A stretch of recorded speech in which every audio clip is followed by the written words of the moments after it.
हजरत आयशा रजी अल्लाह अन्हा फरमाती हैं, जब रसूल अल्लाह अपनी वफात के करीब थे, एक दिन हजरत फातिमा रजी अल्लाह अन्हा उनके पास तशरीफ लाई। नबी करीम ने उन्हें देखा तो चेहरा चमक उठा।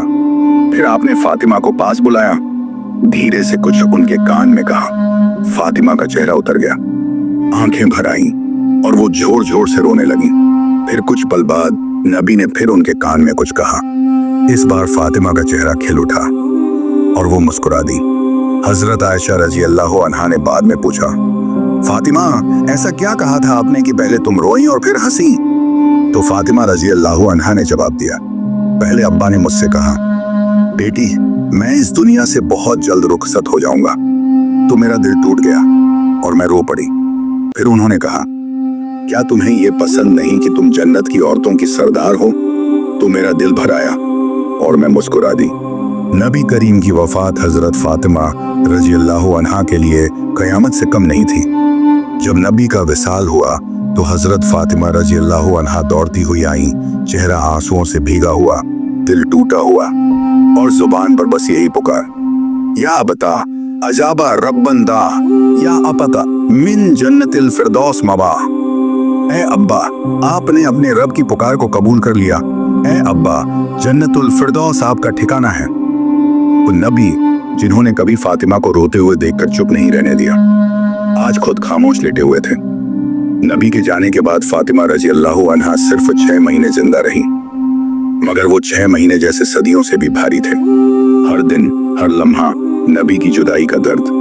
वो रोजाना नबी की कब्र के पास जाती, कभी मिट्टी को चूमती, कभी आंखों से आंसू बहाती, कभी बस खामोशी से खड़ी रहती। वो कहती थी, काश मैं भी आपके साथ चली जाती या रसूलुल्लाह। काश ये फातिमा अब जिंदा न रहे। काश मेरी कब्र भी आपकी कब्र के पहलू में होती। वो बहुत बीमार रहने लगी, अक्सर खाना भी नहीं खाती थी, कभी कुछ निवाले लेती और फिर नबी की याद में आंखें भर आती।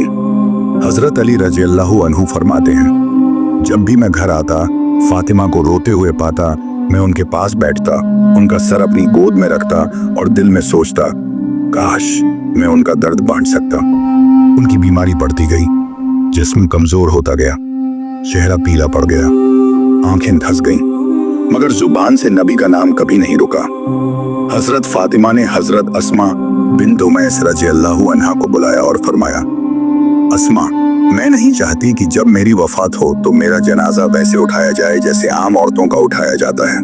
मेरा जिस्म किसी को नजर ना आए। अस्मा रजी अल्लाह अन्हा ने हबशा के तरीके पर एक पर्दा वाला ताबूत तैयार किया। फातिमा रजी अल्लाह अन्हा मुस्कुरा उठी और कहा, अस्मा, आज मुझे सुकून मिल गया। फिर हजरत अली रजी अल्लाह अन्हु को बुलाया और वसीयत की, अली, मेरे बाद शादी कर लेना, मेरी बेटियों का ख्याल रखना और मुझे रात के अंधेरे में दफन करना। एक दिन हजरत फातिमा ने गुस्ल किया, नया लिबास पहना, किबला की तरफ मुंह किया, अपने बिस्तर पर लेट गईं और अपनी रूह अपने रब के हवाले कर दी। हजरत अस्मा फरमाती हैं, मैं अंदर गई तो देखा फातिमा खामोशी से लेटी थी। मैंने आवाज दी, हिलाया, मगर कोई जवाब न मिला। वो अपने बाबा के पास जा चुकी थी।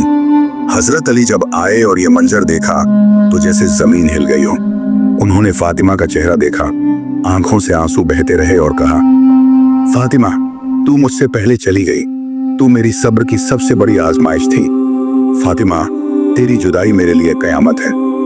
रात के अंधेरे में चंद करीबी सहाबा के साथ हजरत अली ने हजरत फातिमा को दफन किया और फिर खुद कब्र पर बैठकर देर तक रोते रहे। जिस फातिमा को नबी देखकर खड़े हो जाया करते थे, आज वो खामोश कब्र में सो रही है, जिसके लिए नबी फरमाया करते थे, फातिमा मेरा जिगर का टुकड़ा है। आज वही जिगर का टुकड़ा फन है और अली की दुनिया वीरान हो चुकी है। एक छोटी सी बात जिंदगी बदल सकती है। सब्सक्राइब करें और साथ रहिए।